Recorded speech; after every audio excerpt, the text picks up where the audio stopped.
എന്തിനാണ് നിശബ്ദ ജീവികളായ watch and വാർഡിനെ ആക്രമിക്കാൻ പുറപ്പെട്ടത്? എന്തിനാണ് അവരെ തള്ളിമാറ്റാൻ നോക്കിയത്?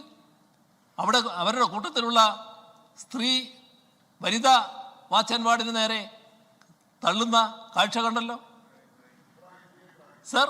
ഇതെല്ലാം കണ്ടതല്ലേ സർ? സാധാരണ നിലക്ക് എൻ്റെ നാട്ടിലൊരു വർത്തമാനമുണ്ട്, 8 അട്ടി വെച്ച പോലെയെന്ന്. അത്രയും ഉയരം മാത്രമുള്ള ഒരാളാണ് ഇവിടെ വലിയ തോതിൽ പോയിട്ട് ആക്രമിക്കാൻ പുറപ്പെടുന്നത്. സ്വന്തം ശരീരശേഷി കൊണ്ടല്ലത്. സ്വന്തം ശരീരശേഷി അതിനൊന്നും പറ്റുന്നതല്ല എന്ന് കാണുമ്പോൾ എല്ലാവർക്കും അറിയാം. പക്ഷേ നിയമസഭയുടെ പരിരക്ഷ വെച്ചുകൊണ്ട് വാച്ച് ആൻഡ് വാർഡിനെ ആക്രമിക്കാൻ പോവുകയാണ്. അതും വനിതാ മുഖ്യമന്ത്രി പ്രസംഗിക്കുകയാണ്, നില സ്വീകരിക്കുകയാണ്. സർ, ഇതെല്ലാം അപമാനകരമല്ലേ? സാധാരണഗതിയിലുള്ള പാർലമെന്ററി നടപടിക്രമം എന്താണെന്ന് അറിയാത്തവരല്ല ഞങ്ങളാരും. പക്ഷേ ആ നടപടിക്രമത്തിലേക്കൊന്നും ഞങ്ങൾ നീങ്ങാറില്ല, അങ്ങും നീങ്ങുന്നില്ല. കാരണം സഭയുടേതായ രീതിയിൽ പോയിക്കോട്ടെ എന്ന ഉയർന്ന ജനാധിപത്യ ബോധമാണോ, പാർലമെന്ററി ജനാധിപത്യ രീതികളാണ് നമ്മളിവിടെ അംഗീകരിച്ചു പോകുന്നത്. പക്ഷേ അതൊരു ദൗർബല്യമായി പ്രതിപക്ഷം കാണുകയാണ്. അതിൻ്റെതായ എല്ലാ അവസരങ്ങളും അവരുപയോഗിക്കുകയാണ്.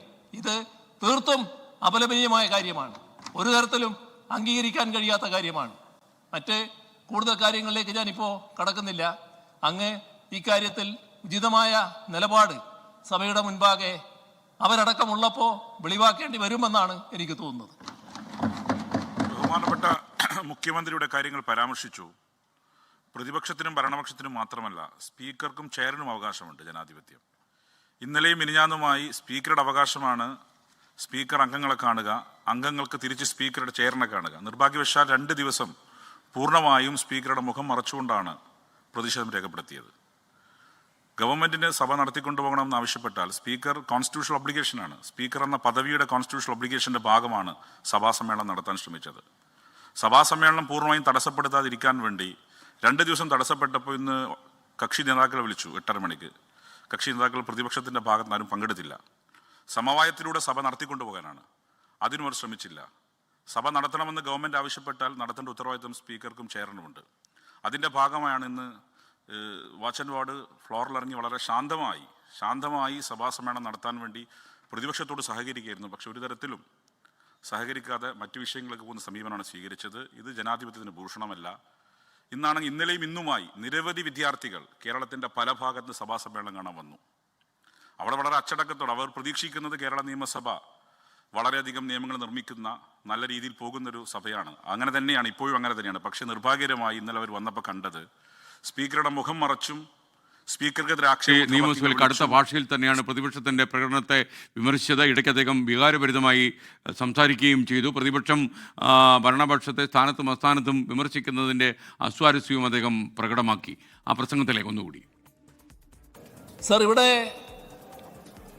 അവര് ഉന്നയിച്ചുകൊണ്ടിരിക്കുന്ന പ്രശ്നം നമ്മുടെ ശബരിമലയുമായി ബന്ധപ്പെട്ട് ഉയർന്നു വന്നൊരു കാര്യമാണ്. സർ, അതുമായി ബന്ധപ്പെട്ട് ബഹുമാനപ്പെട്ട ഹൈക്കോടതിയുടെ തന്നെ പരിശോധന നടക്കാനിടയായി. സർ, ബഹുമാനപ്പെട്ട ഹൈക്കോടതിയിൽ ദേവസ്വം ബോർഡും ദേവസ്വം വകുപ്പും ഞങ്ങളാകെയും സ്വീകരിച്ച നിലപാടെന്താണ്? അതുമായി ബന്ധപ്പെട്ട് ഗൗരവമായ പരിശോധനയും അന്വേഷണവും നടക്കണമെന്നാണ്. സർ, ഞങ്ങൾ എല്ലാ കാലത്തും ഒരു തരത്തിലുള്ള കുറ്റവാളികളെയും സംരക്ഷിക്കാൻ നിന്നിട്ടില്ല. ആര് തെറ്റ് ചെയ്താലും ആ തെറ്റ് ചെയ്തവർക്കെതിരെ മുഖം നോക്കാതെയുള്ള നടപടിയെടുക്കുന്ന രീതിയും ശീലവുമാണ് ഞങ്ങൾക്കുള്ളത്. അതുകൊണ്ട് തന്നെ ബഹുമാനപ്പെട്ട ഹൈക്കോടതിയിൽ കാര്യങ്ങൾ വന്നപ്പോൾ ഇതിൻ്റെ ഭാഗമായുള്ള അഭിപ്രായം ഞങ്ങളും രേഖപ്പെടുത്തിയിട്ടുണ്ട്. ദേവസ്വം ബോർഡും ദേവസ്വം വകുപ്പും എല്ലാം രേഖപ്പെടുത്തിയിട്ടുണ്ട്. അതിൻ്റെ ഭാഗമായി ഹൈക്കോടതി ഒരു സ്പെഷ്യൽ ഇൻവെസ്റ്റിഗേഷൻ ടീമിനെ നിശ്ചയിച്ചിരിക്കുന്നു. ആ സ്പെഷ്യൽ ഇൻവെസ്റ്റിഗേഷൻ ടീം അന്വേഷണം ആരംഭിക്കുന്നു. അപ്പോൾ എന്താ അവരുടെ ഡിമാൻഡ് ഇവിടെ പറയുന്നില്ല. പക്ഷെ ഇന്ന് അവരുയർത്തിയ ഒരു ബോർഡിൽ കണ്ടു ആ അന്വേഷണം CBI ആണ് നടത്തേണ്ടത്. സർ, അതിൻ്റെ പിന്നിലും ഒരു രാഷ്ട്രീയമുണ്ട്. ആ രാഷ്ട്രീയത്തിൻ്റെ ഭാഗമായി കൊണ്ടുയർത്തുന്ന മുദ്രാവാക്യമാണത്. ഇവിടെ ഹൈക്കോടതിയുടെ നിർദ്ദേശമനുസരിച്ച് ലോ ആൻഡ് ഓർഡർ ADGPയുടെ നേതൃത്വത്തിലുള്ള ഒരു സ്പെഷ്യൽ ടീമാണ് അന്വേഷണത്തിനൊരുങ്ങുന്നത്, അന്വേഷണം നടത്താൻ തയ്യാറായിട്ടുള്ളത്. ആ അന്വേഷണം കുറ്റമറ്റ രീതിയിൽ നടക്കും. ഏതെങ്കിലും കുറ്റവാളി ഉണ്ടെങ്കിൽ ആ ഒരു കുറ്റവാളിയും രക്ഷപ്പെടാൻ പോകുന്നില്ല. അതാണ് ആ അന്വേഷണത്തിൻ്റെ യഥാർത്ഥ സ്ഥിതി എന്ന് നാം കാണണം. അതെല്ലാം വന്നപ്പോൾ തങ്ങളുടെ കയ്യിൽ ഒന്നും പറയാനില്ല, പിന്നെ ഇങ്ങനെയുള്ള ചില രീതികൾ കാണിക്കുക എന്നുള്ളതാണ്. ഇവിടെ നടന്ന കാര്യത്തെപ്പറ്റി ബഹുമാനായ പാർലമെൻ്ററി കാര്യമന്ത്രി പറഞ്ഞു. സർ, ഞാനിവിടെ കാണുകയാണല്ലോ, ഞാൻ ഇതിനിടയ്ക്ക് ഒരു അങ്ങയുടെ റൂമിലേക്കൊന്ന് പോയിരുന്നു. ആ തിരിച്ചു വരുമ്പോൾ ഞാൻ കാണുന്നത് ഒരു മെമ്പർ, ബഹുമാനായ ഒരു പ്രതിപക്ഷ മെമ്പർ, ഇവിടെ പലരും പറഞ്ഞ സുപ്രീം കോടതിയിൽ പോയിട്ട് വല്ലാതെ തിരിച്ചടി ഏൽക്കേണ്ടി വന്ന ഒരു ബഹുമാന്യ മെമ്പറുണ്ടല്ലോ, അദ്ദേഹം അവിടെ നിൽക്കുകയാണ്.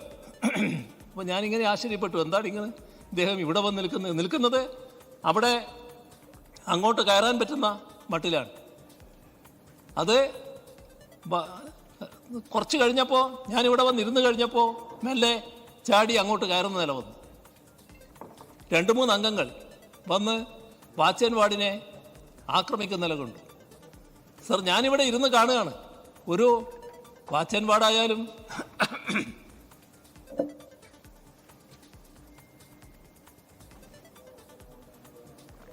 മനുഷ്യനാണല്ലോ, വല്ലാത്ത പ്രഷർ അവരുടെ മേലെ വരികയാണ്. ഇവരെല്ലാവരും കൂടി പിടിച്ച് വലിക്കുകയാണ്, 3-4 MLA കൂടി. അപ്പോൾ മുഖ്യമന്ത്രി പിണറായി വിജയൻ നിയമസഭയിൽ പ്രസംഗിക്കുകയായിരുന്നു. ശബരിമല സ്വർണ്ണമോഷണത്തിൻ്റെ ആരോപണങ്ങൾ ഉയർന്നതിന് ശേഷം ആദ്യമായിട്ട് നിയമസഭയിൽ മുഖ്യമന്ത്രി അതിനെക്കുറിച്ച് പ്രതികരിക്കുന്നു. ഒരുപക്ഷെ ഈ സംഭവത്തിൽ മുഖ്യമന്ത്രിയുടെ ആദ്യ പ്രതികരണമാണ് ഇന്ന് നിയമസഭയിൽ കേട്ടത്.